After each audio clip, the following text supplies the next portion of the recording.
मैं हूं हिमांशु राज और आप सुन रहे हैं पॉडकास्ट विद हीमा।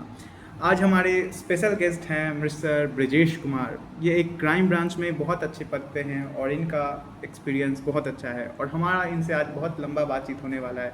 तो चलिए आपका इंट्रोडक्शन कराते हैं। तो सर कुछ अपने बारे में आप बताइए। और मेरा नाम ब्रिजेश कुमार है। मैं बिहार पुलिस में हूँ। जी नारकोटिक्स विभाग से हूँ, जिसमें ये चरस, गांजा, अफीम वगैरह की बरामदगी होती है।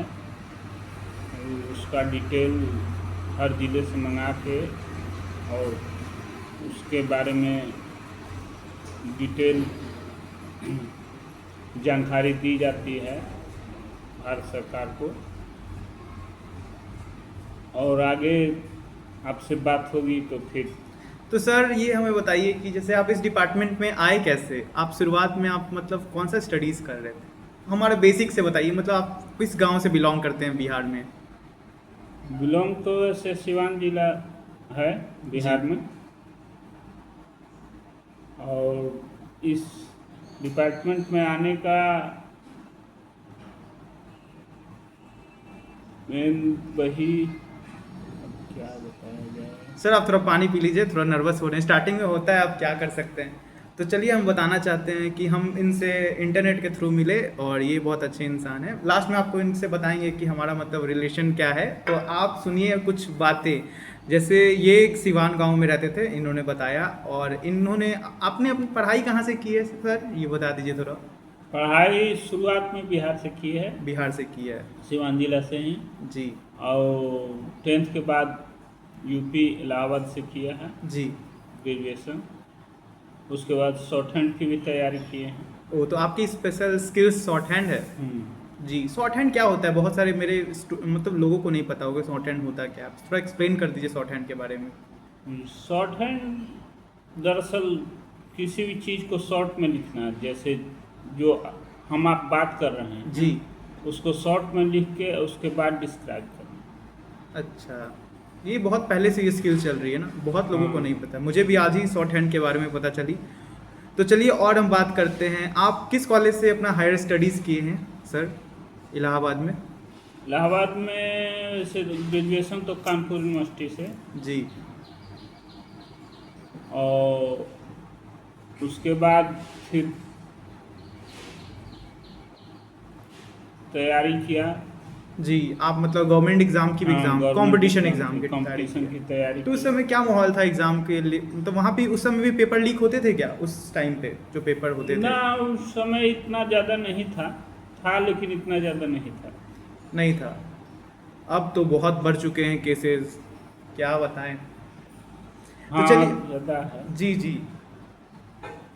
अच्छा, और बताना चाहिए आप बताइए कि जैसे कि आप अपना ग्रेजुएशन कर लिए, उसके बाद आपकी लाइफ में क्या हुआ, कहाँ तक पहुँचे ग्रेजुएशन करने के बाद। ग्रेजुएशन के बाद कई कंपटीशन की तैयारी कर रहे थे। उसके बाद फैमिली से कुछ प्रेशर आया। उसके बाद शादी हुई। जी जी, आपकी शादी किस साल हुई थी।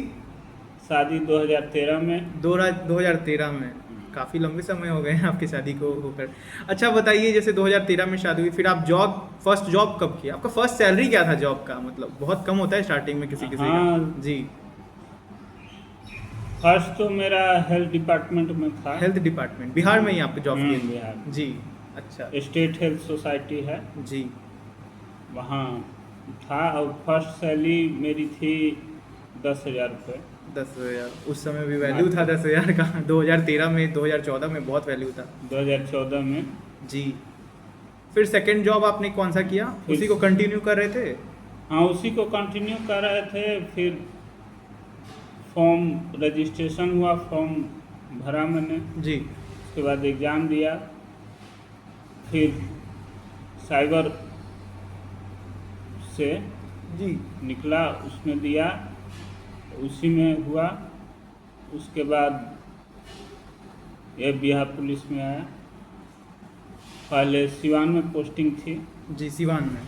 क्राइम सेक्शन में थे। जी, वहाँ कितना साल आपने ड्यूटी की है सर।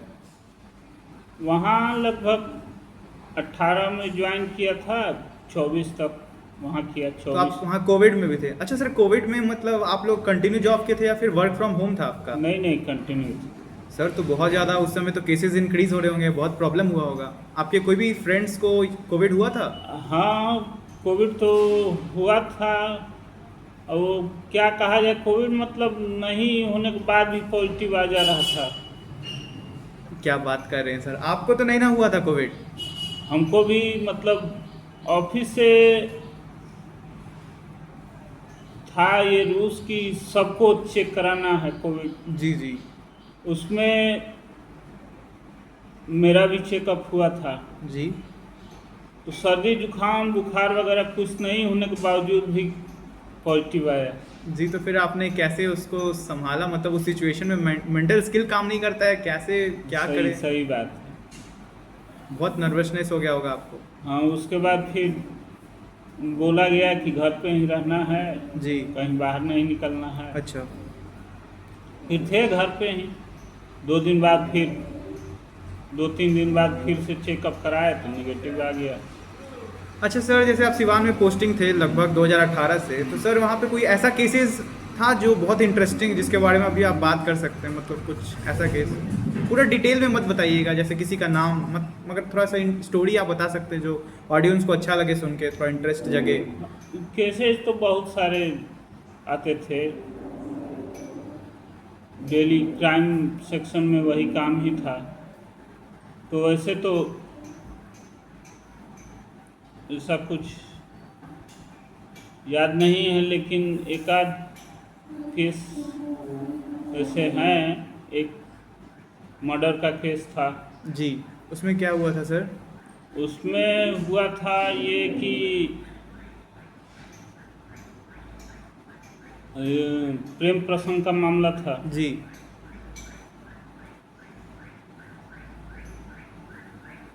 शादी के बाद जो पत्नी थी जी।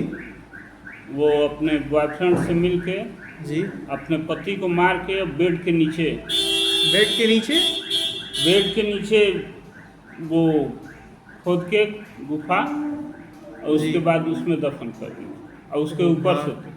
उसके ऊपर से होती थी? हाँ। ओ भाई, मतलब ऐसा स्टोरी था? ऐसा तो स्टोरी। कितना साल बाद पता चला कि ये हुआ है? मतलब वो अपने पति को दबा दिए? उसके बाद वही पुलिस से जांच पड़ताल हुआ तो बाद में पता चला, कुछ सुराग मिला पुलिस को। तो उस महिला के साथ कानूनन कार्रवाई की गई हाँ, या उनको छोड़ दिया गया? अभी जेल में ही है। जेल में ही है? ऐसा ऐसा कहानी है। अच्छा, आप जो अभी क्राइम ब्रांच में पटना आए हैं, आप कौन से ऑफिस में हैं? मतलब आपका ऑफिस का नाम क्या है? अभी तो फिलहाल पटेल भवन में है। सरदार पटेल भवन में? सरदार पटेल वो भवन। हेडक्वार्टर है ना बिहार का? हेडक्वार्टर बिहार का। जी, तो वहाँ का कोई इंटरेस्टिंग केस जो आपको मतलब मिला हो, ये चरस गांजा ही को लेकर कि कितने अमाउंट में यहाँ बरामद की गई? क्योंकि ऐसे तो हमको नहीं लगता बिहार में कोई नशे भी करते होंगे कि नहीं करते। नहीं नहीं, ऐसा कुछ नहीं है अभी। मतलब ये जो है बहुत तेजी से फैल रहा है। जी, नशा? सूखा नशा। सूखा नशा जो चरस गांजे में जिसमें हाँ, आता है। सूखा नशा इसको कहते हैं। जी। ये मतलब अभी इंडिया में सबसे ज़्यादा पंजाब में है। पंजाब में, पंजाब जिस पे एक मूवी भी बनी थी शाहिद कपूर की, उड़ता पंजाब। उड़ता पंजाब। जी जी। पंजाब में अभी सबसे ज़्यादा है, लेकिन आने वाले समय में हम जैसे रेशियो बढ़ रहा है, देख रहे हैं कि बिहार में भी बहुत तेज़ी से फैल रहा है। बिहार में भी तेजी से? ये तो बहुत महंगा होता है, कैसे यहाँ के बिहार के लोग इसको अफोर्ड कर पाते होंगे? एफोर्ड मतलब बिहार में सप्लाई नहीं होता है, बाहर भी सप्लाई होता है। जी। बाहर से आता है, बिहार में उत्पादन नहीं होता है। लेकिन उड़ीसा हुआ, नेपाल हुआ, वहाँ से आता है। और उसके बाद ये मतलब ऐसा चीज़ है कि ज़्यादा छोटा मात्रा में रखना है, कहीं भी कोई भी रख के लेके जा सकता बहुत है। पोर्टेबल है। जैसे कि बिहार में तो अभी शराब बंद है, तो शराब तो पकड़ाते हैं तो दिखता है कि ऐसे इसमें बोतल में है, गाड़ी के अंदर है, कैसे, मगर ये पता बहुत मुश्किल से चलता है। बहुत मुश्किल से चलता तभी भी है। कानूनन कार्रवाई चल रही है, अभी भी बहुत अमाउंट में पकड़ा रहे हैं ना। इसका कानूनी कार्रवाई भी बहुत मतलब हार्ड है। जी, बहुत स्ट्रिक्ट मिलता है, बहुत मतलब एक्शन होता है इस पे ना। बहुत स्ट्रिक्ट। जैसे सपोज किसी ए नाम के बंदे ने ये काम कर रहे हैं, जैसे कि वो बेल पकड़ा गए नहीं- तो क्या बेल- होगा उनका? बेल नहीं मिल पाता है। इसमें बेल नहीं मिलता है, बेल नहीं मिलता बेल मिलता ही नहीं है इसमें। नहीं। जी, बहुत खौफनाक सुन के लग रहा है। अच्छा, और बताइए इससे केसेस से रिलेटेड थोड़ा, मतलब कुछ भी इंफॉर्मेशन जो अगर आप बता सकते हैं तो, मतलब जैसे डिटेल, ऐसे तो आपको ऑप्शन मतलब वहाँ नहीं होता होगा कि ज़्यादा ये सब न्यूज़ को फैलाना नहीं है, मतलब तभी आप बता सकते हैं कोई केस ऐसा है। वैसे बिहार में सबसे ज़्यादा उत्पादन ये अफीम का होता है। अफीम का? अफीम का ये गया जिला में गया जिला उसकी खेती होती है? खेती। पोस्तो दाना उसी को कहते हैं क्या? पोस्तो उसी से निकलता है। अफीम से पोस्तो निकलता अफीम है? से ही निकलता है पोस्तो। जी। अफीम की खेती होती है, उसका विनष्टीकरण भी होता है, डिस्ट्रॉय भी किया जाता है जी। सरकार की तरफ से। अच्छा, आप ये बताइए, अब हम लोग सूखा नशा के बारे में तो बात कर लिए, जैसे अब बिहार में सब कहते हैं दारू बंद है, शराब बंदी है, मगर अभी भी बिक रहा है या नहीं बिक रहा है? अब शराबबंदी के बारे में तो ज़्यादा नहीं बता सकते हैं, क्योंकि ये थोड़ा लीगल हो जाएगा ना? लीगल हो जाएगा, लेकिन अभी भी मतलब कि शराबबंदी होने के बाद भी जिसको चाहिए उसको मिल ही रहा है। जी, आप तो सही कह रहे हैं। अच्छा, जो अभी अमेरिका और ईरान का वॉर चल रहा है, उससे रिलेटेड हम लोग के कंट्री को फ्यूचर में कुछ फेस करना होगा, आपको क्या लगता है? जैसे अभी पेट्रोल का रेट 5 रुपये महंगा हुआ है लगभग, तो फ्यूचर में हम लोग को और कुछ इससे नुकसान होगा? बिल्कुल होगा। कैसे होगा सर, ये थोड़ा एक्सप्लेन कर दीजिए। अभी जैसे 5 रुपये महंगा हुआ है, अभी आने वाले समय में और महंगा, और महंगा हो सकता है? और महंगा हो सकता है पेट्रोल डीजल का प्राइस? पेट्रोल डीजल का प्राइस। सीएनजी भी हम लोग इम्पोर्ट ही करते हैं ज़्यादातर ना? ये तो बहुत शर्म की बात है, कंट्री को बहुत झेलना पड़ेगा। अभी मोदी जी जैसे कुछ नया नियम लाए हैं, कहें कि गोल्ड्स नहीं खरीदना है, फॉरेन ट्रिप नहीं करना है, एक्स्ट्रा शॉपिंग वगैरह नहीं करना है, पैसा को सेव करके रखना है। आपको क्या लगता है, ये सब बात ज़रूरी है, हम लोग को फॉलो करना चाहिए? जरूरी है, करना ही चाहिए। अच्छा, तो फॉरेन नहीं घूमने से क्या मतलब है? मतलब मुझे कुछ समझ में नहीं आया कि गवर्नमेंट का ये फॉरेन ट्रिप मत कीजिए। फॉरेन ट्रिप करने से क्या होगा, क्या लॉस होगा? फॉरेन ट्रिप करने से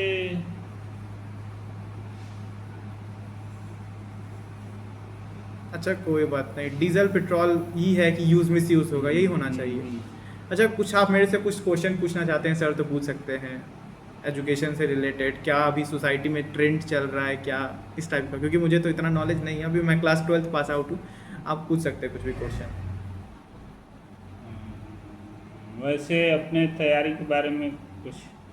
जी, मैं मतलब क्लास 11-12 से नीट की तैयारी कर रहा था, और मेरा नीट का प्रिपरेशन ठीक चल रहा था, लगभग मेरे नंबर भी अच्छे खासे आ जा रहे थे। मेरा फर्स्ट अटेम्प्ट 2026 में था, मैंने नीट की परीक्षा दिया, बट नीट का पेपर लीक हो गया, तो फिर मुझे फिर से री नीट देना है, मगर गवर्नमेंट अभी रिफ़ंड वापस कर रही है पैसा, जो पैसा लगा था 1700 मेरा लगा था पैसा, तो वो गवर्नमेंट अब 1-2 दिन में फॉर्म आ चुका है, तो उसको फिल करेंगे तो रिफ़ंड मिल जाएगा।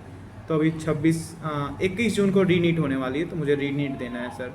फिर एक्स्ट्रा में हम कुछ एक्टिविटी करते हैं, सीखना चाहते हैं कुछ एक्स्ट्रा स्किल्स वो। अच्छा, स्किल्स है सर, आज के ज़माने में आज के बच्चों को ऐसा कौन सा स्किल है जो सीखना ज़रूरी है आज के टाइम पे?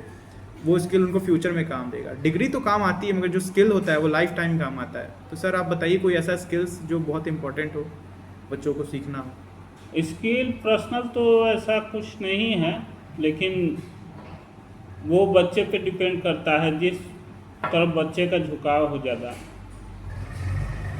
स्किल शुरू से होता है बच्चे में कि वो एक तरफ झुकाव होता है उसका। जी सर, जैसे आप एक गार्जियन हैं, आपको तो मतलब लगता होगा ना कि ये स्किल, जैसे आप और अपने बच्चे को कुछ करवाना चाहते हैं, बच्चे का मन नहीं है मगर आप अगर करवाना चाहते हैं, ऐसा कौन सा स्किल है आज के टाइम पे जो बहुत अच्छा है? अब सपोज आपका एक 11 साल का बच्चा है, आप उसको क्या करवाना चाहेंगे? स्पोर्ट्स में भेजना चाहेंगे या फिर उसको IT सेक्टर कंप्यूटर्स का नॉलेज देना चाहेंगे? क्या देना चाहेंगे आप? ये अभी से हम कैसे बता सकते हैं? जैसे वो 11 साल का है, हमारे अभी टाइम पे वैभव सूर्यवंशी का नाम बहुत फेमस हो रहा है, वो क्रिकेट में मतलब बहुत नाम कमा रहे हैं। तो वैभव सूर्यवंशी अभी 14 वर्ष के ही हैं और उन्होंने इतना अच्छा बल्लेबाजी किया है कि भारत के इतिहास में उनका रिकॉर्ड अब कोई नहीं तोड़ पाएगा। इतने कम उम्र में शतक उन्होंने जड़ा है, इतने लंबे लंबे छक्के मारते हैं। इस अनुसार उनके माता पिता भी तो उनको क्रिकेट सिखाए थे। तो आप क्या चाहते हैं, अगर आप अपने बेटे को स्पोर्ट्स में डालना चाहेंगे, क्रिकेट सिखा सकते हैं? क्यों नहीं, अगर वैसा होगा, झुकाव होगा इसका तो जरूर डालना चाहेंगे। अच्छा सर। और सर बिहार के बारे में कुछ ऐसा ऐसे जानकारी दीजिए क्योंकि बिहार का नाम तो बहुत ख़राब है। कोई भी आप स्टेट में जाएंगे, आप बोलेंगे हम बिहार से हैं, तो लोग हंसते हैं कि आप बिहार से हैं। मतलब बिहार का ऐसा छवि कैसे बन गया सर, मुझे समझ में नहीं आता है। बिहार के लोग इतने अच्छे, मतलब इतने खराब भी तो नहीं है। नहीं, खराब बिल्कुल नहीं है। हर एक मतलब आप कोई भी कंपटीशन देख लीजिए, रेशियो सबसे ज़्यादा बिहार का ही रहता है। तो बिहार का नाम इतना खराब क्यों है सर? बिहार का नाम खराब सोच में आदमी के सोच पे डिपेंड करता है। हाँ सर, ये तो बात सही है, सोच पे डिपेंड करता है। मगर सर अभी आज के टाइम पे जॉब्स भी तो बहुत कम आ रहे हैं। हमारी जनरेशन बहुत जल्दी जल्दी लोग जैसे सबका एज हो रहा है, अब जॉब्स भी कितने कम नंबर्स में है, सबको जॉब्स चाहिए। अब मेरा ही देख लीजिए सर, मुझे गवर्नमेंट मेडिकल कॉलेज चाहिए। गवर्नमेंट मेडिकल कॉलेज 1 लाख से भी कम है, मतलब बहुत कम अमाउंट में कॉलेज सीट्स अवेलेबल हैं। कॉलेज तो लिमिटेड है ही, सीट्स भी बहुत कम अवेलेबल है। अब मुझे एक सीट तो चाहिए। अब नीट के पेपर में 25 से 26 लाख स्टूडेंट्स बैठते हैं, अब सबको तो कॉलेज मिल नहीं सकता है। तो सर मतलब बहुत अभी प्रॉब्लम चल रहा है कंट्री में। अब फॉरेन पे आप जाके पढ़ नहीं सकते हैं, क्योंकि अगर रशिया या फिर गल्फ़ कंट्री में हम जाके MBBS करेंगे सर, वहाँ पे तो वॉर्स चल रहे हैं, रशिया यूक्रेन का चल रहा है, अमेरिका ईरान का चल रहा है। तो गल्फ़ कंट्री में भी तो पॉसिबल नहीं है जाके एजुकेशन लेना। और अपने कंट्री में तो इतना हाई अमाउंट है MBBS करने का, 1 करोड़ है, 80 लाख है, 60 लाख है। तो कैसे स्टूडेंट्स अपना MBBS करेंगे? क्योंकि मेडिकल्स भी तो बहुत ज़रूरी है। अगर एक कंट्री में मेडिकल स्ट्रांग ना हो तो फिर तो सर बहुत ख़राब बात है ना, क्योंकि हेल्थ तो सबसे इम्पोर्टेंट होता है। तो गवर्नमेंट इस पे चीज़ पे क्यों नहीं ध्यान दे रही है? हेल्थ डिपार्टमेंट में एक्स्ट्रा कॉलेज क्यों नहीं बना रही है? आपको क्या लगता है सर? नहीं, एक्स्ट्रा कॉलेज तो बनाना चाहिए गवर्नमेंट को, ज़रूरी चीज़ है। और अभी कुछ ऐसा हुआ भी है, एक्स्ट्रा कॉलेज बनने वाला है। और अभी मतलब नीट की तैयारी अगर कर रहे हैं तो इतना ज़्यादा डीपली आगे सोच के फ्रस्ट्रेशन में नहीं जाना है। जी, वो भी आप सही कह रहे हैं। बस सिंपली तैयारी करते रहना है।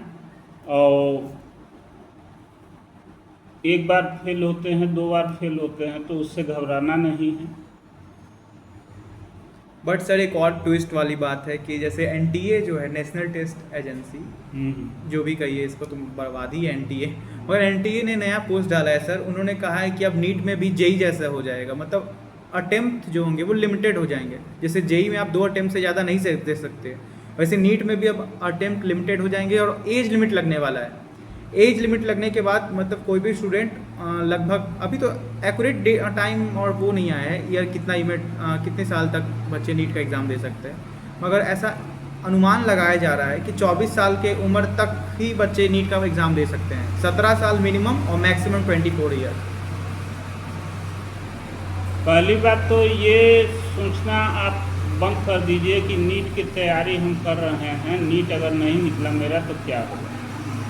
जी सर, मगर मन में थोड़ा होता है ना सर, जैसे आजकल तो पेशेंस होता ही नहीं है किसी चीज़ों में। मतलब आप कुछ भी कर रहे हैं तो आपको पेशेंस चाहिए, मगर हम लोग नहीं हो पाता है पेशेंस हमारा को। मतलब हम लोग को जल्दी से जल्दी चाहिए, कुछ भी चाहिए तो जल्दी चाहिए, ऐसा हम लोग का माइंडसेट हो चुका है। इसलिए अब पेशेंस, यही आजकल के ज़माने में बच्चों का सबसे मतलब क्या कमजोरी कह लीजिए कि जल्दी में चाहिए।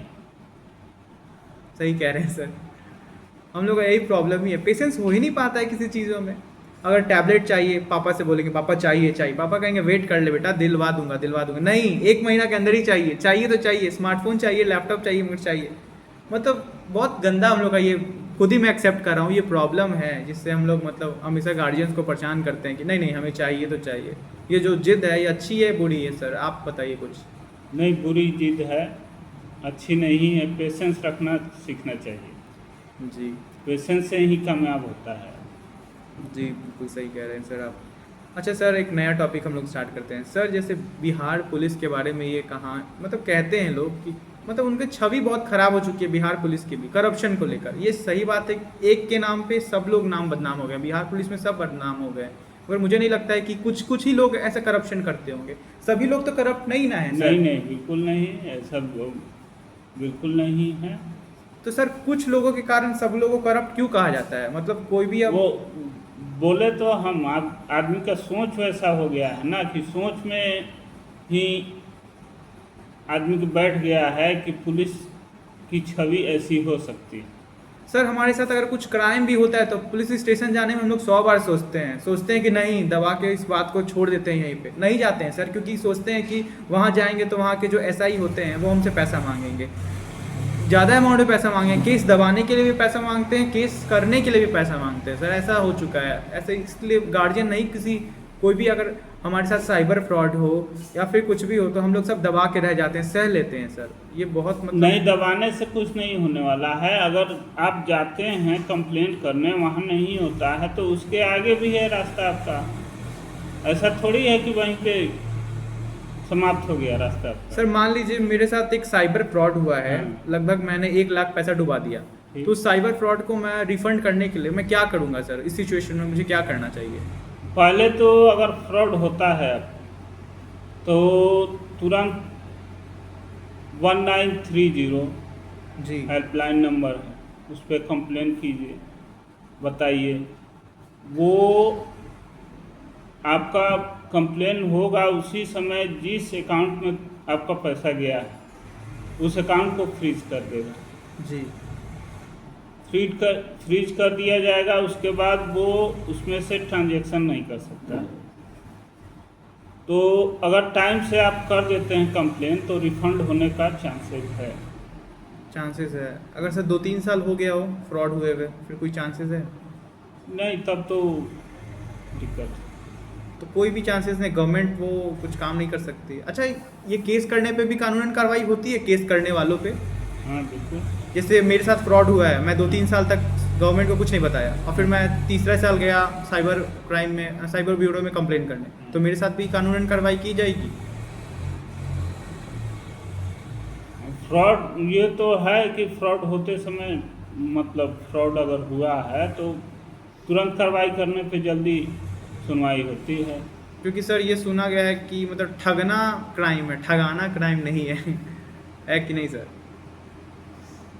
वहाँ ठगाना क्राइम तो नहीं है, आपके ऊपर कार्रवाई नहीं होगी। अगर आपके ऊपर ऐसा कुछ बीता है जी तो आप पे कार्रवाई तो नहीं होनी चाहिए। ठीक है सर। एक और आपसे क्वेश्चन था सर, जो आज के ज़माने में हर लोग ईएमआई इंस्टॉलमेंट पे सामान खरीद रहे हैं, कुछ भी लेना है तो इंस्टॉलमेंट पे लेना है। लोग सोचते हैं कि इसमें हमें पैसा तो जीरो बैलेंस पे होगा, कुछ टैक्स नहीं लगेगा, और हम लोग अपने लिमिट से ज़्यादा महंगा चीज़ ले रहे हैं। मान लीजिए सर मुझे फ़ोन चाहिए अपने डेली यूज़ के लिए, यूट्यूब वीडियो बनाने के लिए, तो मेरा बजट 20,000 का है। मेरे पापा मेरे को बोले हैं कि तुम 20,000 तक का स्मार्टफोन ले लो। मैं गया किसी स्टोर पे, स्टोर ने कहा कि आप एक आईफोन का लेटेस्ट मॉडल ले लीजिए, हम आपको ज़ीरो बैलेंस पे दे देंगे। मतलब डाउन पेमेंट कुछ नहीं करना होगा, डायरेक्ट आप फ़ोन अपने घर ले जा सकते हैं। बस कुछ लिमिटेड अमाउंट होगा, लगभग 3 से 4 हज़ार तक का आपको महीने का वो पेड करना है हम लोग को। 12 महीना 15 महीना तक का होगा। तो क्या लगता है सर, ये फ्रॉड है या फिर एक तरह से सही भी है लोगों के लिए, जो इंस्टॉलमेंट पे लोग सामान ले रहे हैं ईएमआई पे? ईएमआई की बात जहाँ तक है तो वो मतलब प्रेजेंट के बारे में सोचता है, कोई भी फ्यूचर के बारे में नहीं सोचता। जी उसमें भी प्रेजेंट में सोच रहा है कि मुझको इतना ही जमा करना पड़ेगा, उसके बाद धीरे धीरे धीरे धीरे कटते रहेगा, जमा हो जाएगा। उसमें उसको भी नहीं पता चलता है, ईएमआई लेने वाले को भी फायदा होता है। क्योंकि सर अगर 20,000 का मुझे फ़ोन लेना है और ईएमआई पे अगर ऑप्शन में मिल रहा है तो मैं तो 1.5 लाख का आईफोन ले लूँगा, और फिर जो मेरा जो एक्स्ट्रा पेमेंट खर्च हुआ 1,30,000 जो मेरा वेस्ट हुआ, 20,000 का मेरा अमाउंट था मुझे लेना था, और 1,30,000 मैंने इंस्टॉलमेंट पे ले लिया कि मुझे तो अभी तो पेमेंट नहीं ना करना है, फ्यूचर में करना है। तो ये गलत है ना सर? हाँ गलत, बिल्कुल गलत। बहुत लोग इससे अफेक्ट हो रहे हैं। और सर कुछ बताइए फिर।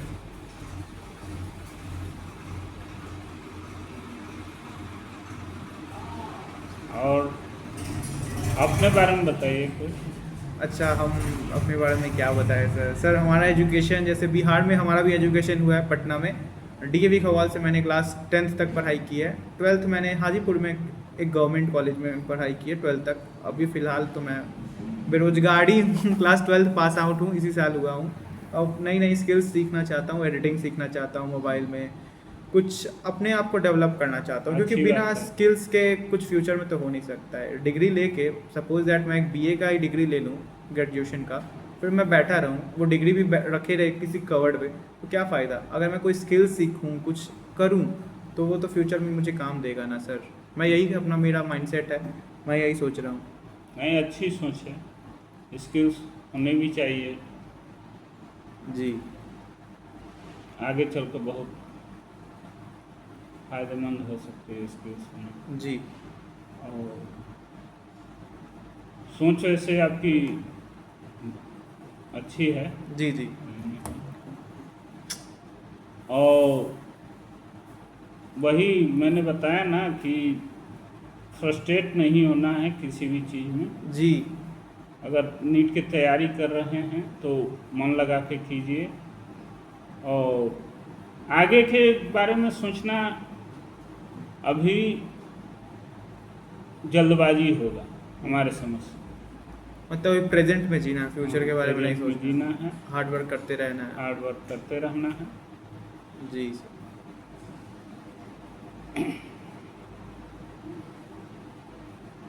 सर और कुछ बताइए सर, जैसे कि अभी जो हेल्थ डिपार्टमेंट हमारा है, जैसे हम तो बता दिए स्टूडेंट के अनुसार कि मेरे पास मेडिकल कॉलेज नहीं है, सीट्स बहुत लिमिटेड है मेडिकल कॉलेज में।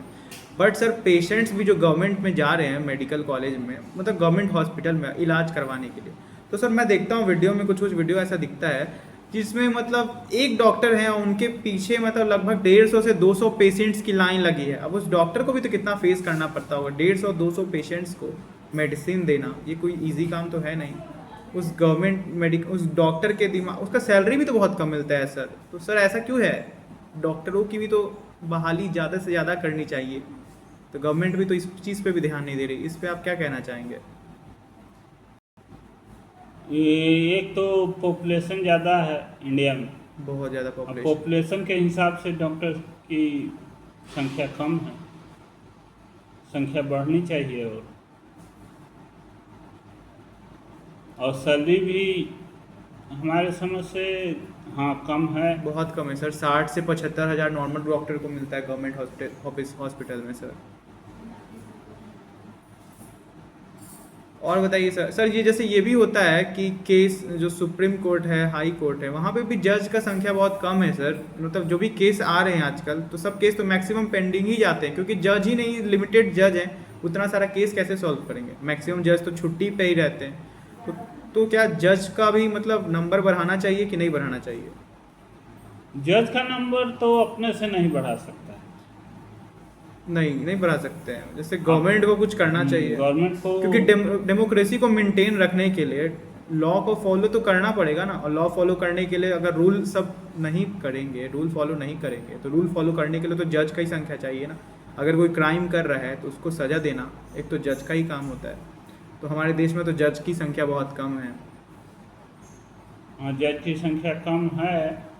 और बोला तो मैंने कि पॉपुलेशन इतना ज़्यादा है कि हर एक फील्ड में आप देख लीजिए कि संख्या आपको कम ही लगेगी। सर अगर पॉपुलेशन इतना प्रॉब्लम क्रिएट कर रहा है, तो चाइना की भी पॉपुलेशन सर बहुत ज़्यादा है, मगर चाइना हम लोग से फार अवे है सर। उसका जो अभी टोटल नेटवर्थ है कंट्री का 20 ट्रिलियन डॉलर का है सर। हम लोग अभी शायद 2 से 3 या 4 ट्रिलियन डॉलर पर अभी स्टे कर रहे हैं। तो सर पॉपुलेशन इतना मैटर नहीं करता है। अगर पॉपुलेशन इतना मैटर करता तो चाइना भी बहुत पीछे होता, मगर चाइना बहुत आगे है सर। चाइना बहुत आगे है। आप ही देख लीजिए, मैक्सिमम इंडिया का जो स्मार्टफोन है सब चाइना ही से बन के आ रहा है। यहाँ तक कि जितने हम लोग के भी बिजनेसमैन हैं, बहुत सारे कंपनीज़ है, वो भी अपना स्मार्टफोन, स्मार्ट वॉच, जितने भी प्रोडक्ट है सब चाइना ही में मैन्युफैक्चरिंग कराते हैं, क्योंकि चाइना में मैन्युफैक्चरिंग कराने का कॉस्ट बहुत कम आता है। तो सर इसमें आप कुछ कहना चाहेंगे बिजनेस डिपार्टमेंट में कि ये क्या है। जहाँ तक चाइना की बात है, आप कर रहे हैं तो वहाँ शुरू से ही बच्चों को पढ़ाई के साथ साथ स्किल्स दिया जाता है चाइना में। चाइना। तो चाइना स्पोर्ट्स में भी बहुत आगे है सर, आप सही कह रहे हैं, क्योंकि गोल्ड मेडल ओलंपिक्स में जितना चाइना लाता है उतना तो हम लोग 10 साल में भी नहीं लाते जितना उनका 1 साल में गोल्ड आता है। चाइना हर चीज़ में आगे है सर हम लोग से। सर अगर इंडिया या फिर चाइना का वॉर होगा तो आपको क्या लगता है इंडिया सरवाइव कर पाएगा चाइना से? बिल्कुल सर्वाइव कर, क्यों नहीं करेगा। क्योंकि इंडिया का आर्मी स्ट्रांग है सर। बहुत स्ट्रांग बहुत अभी अभी तो मतलब समझिए कि बहुत स्ट्रांग है। बहुत स्ट्रांग है। बहुत स्ट्रांग ये करंट गवर्नमेंट आर्मी पे काम कर रही है सर। बहुत मतलब चलिए किसी चीज़ पे तो हम लोग स्ट्रांग हैं, कॉन्फिडेंट है। जैसे ऑपरेशन सिंदूर में इंडिया में हम लोग कितना प्राउड हुआ, इंडिया इतना अच्छा से परफॉर्म किया है। हम लोग को मतलब कुछ भी हार्म नहीं हुआ था। हम लोग लगभग आराम से टीवी पे न्यूज़ देख रहे थे और बैठे थे घर पे। कितने कंट्री में तो मतलब पाकिस्तान में तो हर जगह इतना बमबारी हुआ, इतना उड़ाए हम लोग। बहुत ठीक ही लगा देख के कि कंट्री कुछ अपना स्टेबल है किसी किसी क्षेत्र में। और सर और कुछ बताइए आप। एक और टॉपिक सर, जैसे गंगा नदी के बारे में है सर। इतना जितना फैक्ट्रीज़ है, सारे फैक्ट्रीज़ के जितने भी गंदा चीज़ है सर, वो सब गंगा नदी में, यमुना नदी में जाता है। जैसे हम पटना में रहते हैं तो पटना के जो दानापुर के गंगा जी हैं वो कितने गंदे हैं। उसका साफ करने का सरकार कोई योजना क्यों नहीं निकालता है सर? नहीं, इस पे तो सरकार को ध्यान देना चाहिए तो सर सही शायद एक है। योजना भी है गंगा जी का, मतलब मुझे याद नहीं है उसको कौन सा हाँ स्कीम, है। क्लीन गंगा या फिर क्या है सर। उसमें भी तभी भी सर गंगा जी इतने गंदी हैं, मतलब वहाँ का पानी आप पी ही नहीं सकते हैं। लोग तो कहते हैं कि गंगा का पानी सबसे पवित्र होता है, मगर नहीं, वो पानी पवित्र नहीं है। वो पीने से बहुत, पीना तो छोड़ी सर, मैं एक दिन वहाँ स्नान करके आया, मेरे पूरे बॉडी में इचिंग होने लगा था। उसको सर कोई आइडिया बताइए जैसे गवर्नमेंट को हेल्प हो कि किस तरीके से गंगा नदी को क्लीन कर सके। क्लीन करने के लिए सर गवर्नमेंट एम्प्लॉय हायर करना तो सरकार के बस में नहीं है, सबको सैलरी देना तो नहीं है। क्या प्राइवेटाइजेशन से कुछ हो सकता है? प्राइवेटलाइजेशन से हो सकता है। जैसे रेलवे में अभी प्राइवेटलाइजेशन किया जैसे गया। रेलवे प्राइवेट हो चुका है, हाँ। गवर्नमेंट नहीं रहा, नहीं। तो जो सैलरी मिलता है वो सब प्राइवेट ही के थ्रू होता है। अच्छा सर, वो मतलब क्या कहते हैं उसको, जैसे वो होते हैं प्राइवेट वर्कर्स होते हैं जो खुद का ग्रुप बनाते हैं, वो काम करते हैं फ्री ऑफ कॉस्ट में, खुद ही सर्व करते हैं नेशन को। क्या कहते हैं सर उसको, ऑर्फनेज क्या कहते हैं सर, मुझे ध्यान नहीं है। अब जैसे हम यहाँ जॉब करते हैं सरदार पटेल भवन में, उसमें साफ सफाई के लिए देख लीजिए आपकी प्राइवेट ही रखा गया है। जी, गवर्नमेंट नहीं है वो सर, गवर्नमेंट नहीं है, प्राइवेट ही है। टेंडर पे। जी। अब वो इतना सफाई पे ध्यान, मतलब कि एक आपको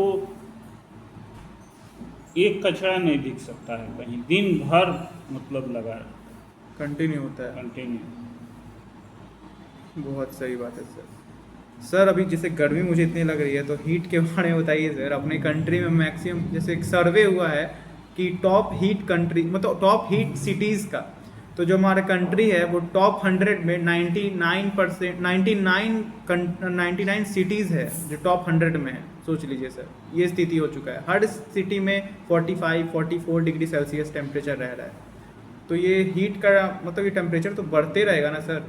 तो इसके बारे में कुछ ऐसा कुछ आइडिया दीजिए जैसे हम लोग उसको फेस कर सकें। अब सब तो एसी चला नहीं सकते क्योंकि इलेक्ट्रिसिटी कॉस्ट भी बहुत ज़्यादा है। तो क्या करें जिससे बिजली भी कम आए और हम गर्मी से भी बच सकें? फ्रिज का पानी पिए या मटका में रखें, इस टाइप का कुछ बताइए सर। मटका सही रहेगा, फ्रिज से तो ज़्यादा ठीक मटका रहेगा। और गर्मी बढ़ने का ज़्यादा कुछ कारण हमको लग रहा है कि ये पोल्यूशन है। पॉल्यूशन, जी सर, पॉल्यूशन भी बीच में बहुत आया था ट्रेंड में। पोल्यूशन है, पोल्यूशन से भी गर्मी बढ़ने का सर कारण। ह्यूमिडिटी कितना बढ़ जा रहा है। तो सर पेड़ लगाना सर ज़रूरी हाँ, है। पेड़ लगाना जरूरी है, बहुत जरूरी तो है। सर लगाएंगे कहाँ पेड़? अपना तो प्लॉट, अगर सर मान लीजिए 1000 स्क्वायर फीट का मेरा प्लॉट है, उसमें मैंने घर बना दिया, तो पेड़ लगाए कहाँ? छत पे लगाइए। छत पे लगाएं।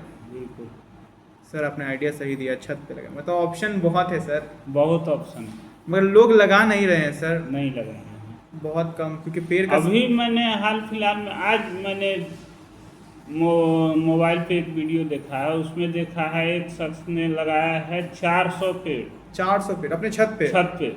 वाह, 400 पेड़ तो कितना मस्त होगा। मतलब छत भी साफ और अपना नेचुरल हवा, घर में एसी की जैसा फीलिंग। सोच लीजिए आप। छत भी ठंडा रहेगा ना सर हाँ, उससे? बिल्कुल बिल्कुल।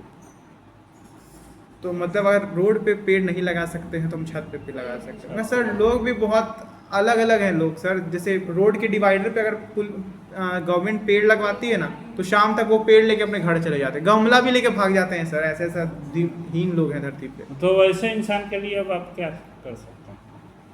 अब स्ट्रीट पे रहना है, ये सब करना है फिर। अच्छा सर, कुछ खाने पीने में बताइए सर कि आज के टाइम पे गर्मी में क्या खाएं जो हमारे हेल्थ के लिए बेनिफिट हो।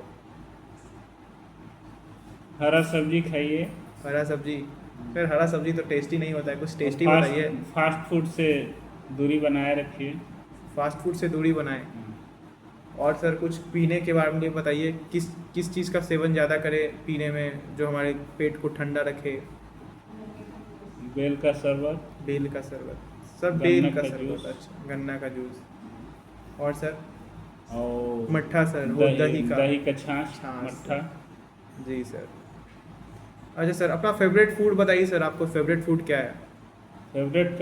Favourite food. जी सर, कौन सा खाना आपको सबसे मस्त लगता है खाने में, मतलब आपको मतलब मज़ा आ जाता है खा के, आप वो 3 दिन तक कंटिन्यू खा सकते हैं अगर आपको मिलते रहे तो?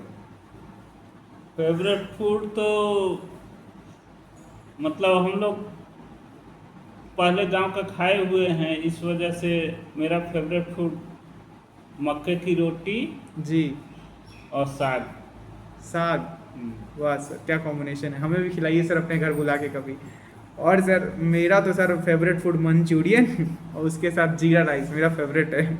मैं अनलिमिटेड 1 हफ्ते तक वो डाइट फॉलो कर सकता हूँ, कंटिन्यू खा सकता हूँ। ठीक है सर, आपसे मिलके बहुत अच्छा लगा, आपसे बात करके। हम सर एक नया केस पे फिर डिस्कशन करेंगे, हमारा दूसरा एपिसोड भी एक आएगा। ठीक है sir, thank you sir for watching.